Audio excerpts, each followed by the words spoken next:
Hi guys, it's Mrs. J. I'm here to tell you about the Rube Goldberg project that we are starting this week and completing next week. This is a required video to watch because it helps you understand your options, help you choose an option for completing your Rube Goldberg project. Okay.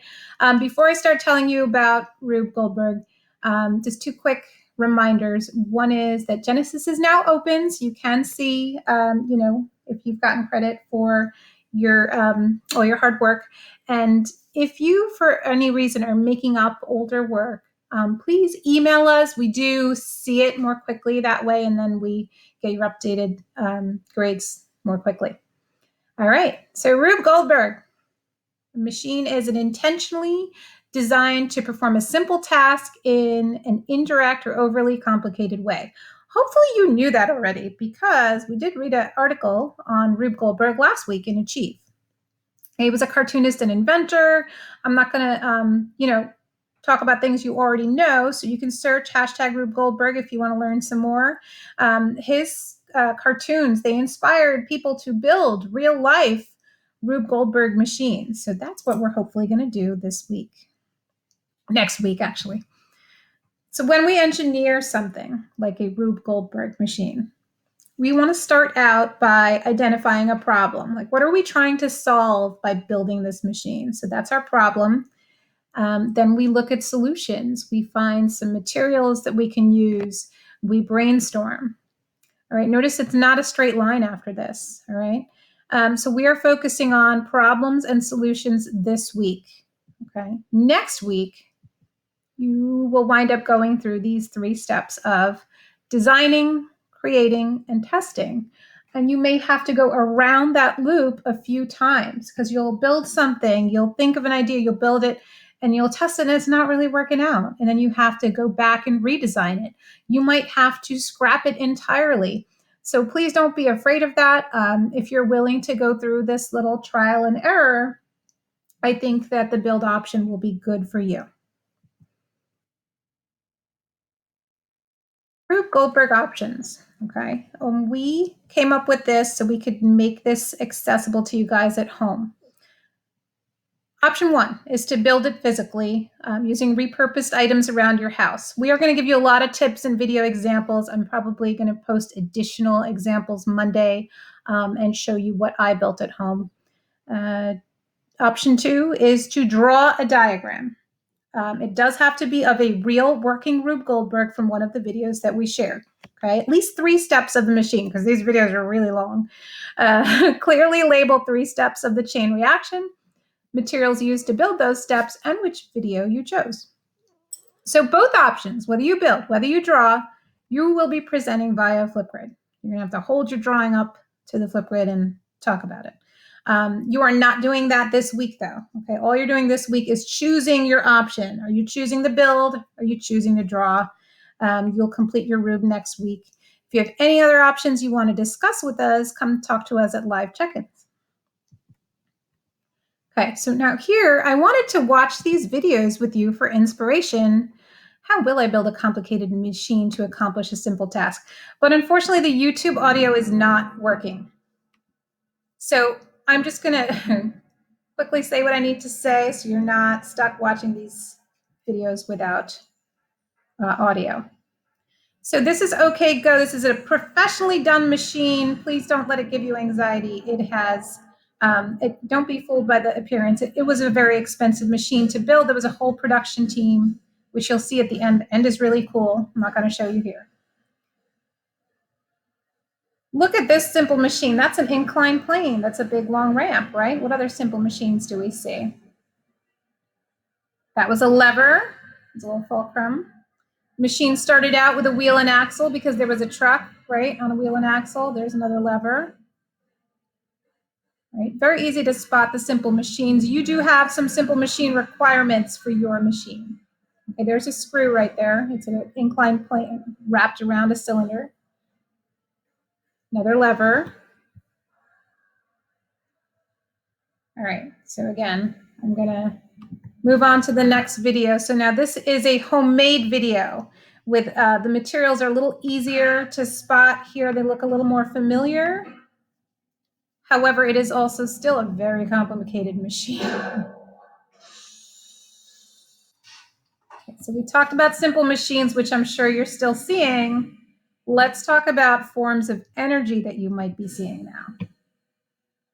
You do have some requirements about the forms of energy. You do have to have 3 forms of energy. So you're going to have a lot of mechanical energy anytime something's moving. Okay, so that ball that's about to roll, it had potential energy and then it converted to kinetic energy as it fell. The higher up you start, the more potential energy you have. So potential and kinetic are subtypes of mechanical energy. There's also sound energy, which unfortunately you can't hear right now. Anytime 2 things are touching, there's friction, there's thermal energy from the friction.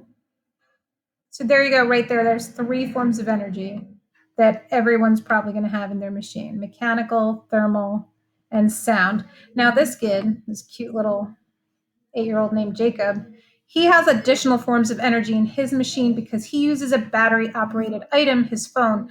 I don't recommend using your phone because if you break it, it will make everybody sad. So if you have an old battery operated item, you will be including chemical energy from the battery. The battery converts chemical energy to electrical energy to power the item. You might also, depending on what battery operated items you have, you might also get light radiant energy out of it. You might get sound energy out of it. So battery operated items convert a lot of different forms of energy. It makes it easier to meet your requirements of having some forms of energy in your machine. All right, moving on, since we can't watch the videos. You do want to, this week, decide on a problem that you want your machine to achieve. All right, how do you complete a simple task? So some simple task ideas: popping a balloon, turning something on or off. Again, please no expensive items. Press a button. It's got to be a really easy press button. If you use that, knock something down, shut a door or window. The food options are really popular, to close or open or pour some food out. I will let you pause here if you want to read the challenge tasks ideas. Okay, so you're choosing the problem that your machine is achieving this week.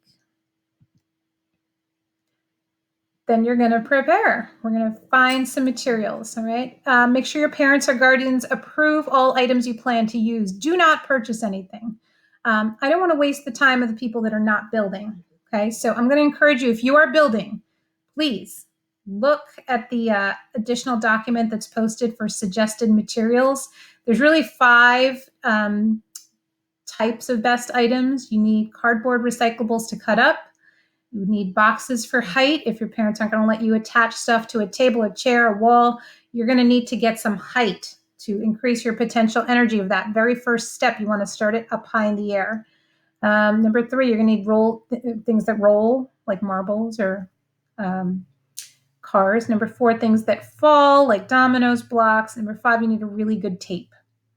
Okay, so again, please read the document if you're pursuing the build options. So here's some stuff that I had my son gather from around our house, and you can see the garbage and the repurposed items are really going to be the best building materials. These toys, they're nice, but they're not required. Okay, if you have marble runs, building sort of toys, we don't all have that in our house. But if you do, great. If you don't, it's totally not necessary. Okay, again, focus on finding stuff that falls into those 5 categories on the left there. All right, moving on. Next week, you will be designing your Rube Goldberg. Your project criteria, and again, this holds for whether you're building or whether you're drawing. Okay, your project must have 3 or more working steps. Okay, what is a working step, you ask? Okay, so here's some examples. A ball rolls down a ramp and causes a mousetrap to snap. The mousetrap pulls a string, causing a lever to close. The scissors cut a cord. So one thing causing the next. That is a 3-step machine. Working means hopefully you catch all the steps on video without interference. Your machine should work entirely by chain reactions. You can start the machine and you should not have to touch it for it to go through the next 3 steps. Your project does have to have one type of simple machine. There are 6 simple machines. I'm sure you're going to have at least one, if not easily 2 or 3 of your simple machines. Include 3 types of energy. I've already told you you're going to have thermal, sound, and mechanical. So you're most likely, for any mechanical machine, you're going to have those 3 types. It would be great if you could include some more, but not required.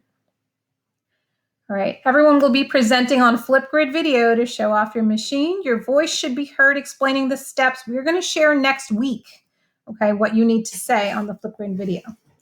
If you're building, it would be nice if it ran for about 5 seconds or more. So whether you choose the build or the draw option, either option should meet those same rules above. All right, so once you've designed it, you're now ready to create. Make sure you clear everything with your parent before you start to build. Hopefully try to get it to work smoothly from start to finish. Keep testing it. That brings us to test. You want to identify 3 things that you had to improve while testing, okay, to make your design successful. Nothing works right the first time. So what did you have to change and improve? You're going to be asked that at the end to identify at least 3 things that you improved. Okay, so try your best to record that as you go so you don't forget at the end. You're going to have so much fun, you're going to forget. All right, and finally, when you're done going through that loop a few times, designing, testing, creating, you've improved it to the best of your ability, it's time to show it off on Flipgrid. Again, this will be next week. I'm purposely not posting the instructions for the Flipgrid yet to make sure that you do go through all the steps of the engineering process. We don't jump ahead. All right, guys, and my video is done. I'm just asking that you watch 2 or 3 more Rube Goldberg videos from this list below. It is posted separately for you in Google Classroom. The real ones are good for if you're building. The fun ones are just fun to watch. And then these are our top 3 class favorites from previous years. All right, guys, have a great week. Can't wait to see what you come up with. Make sure you watch your Rube Goldberg videos before you submit your classwork, because you will be asked about the videos that you watched. Okay? Have a great day.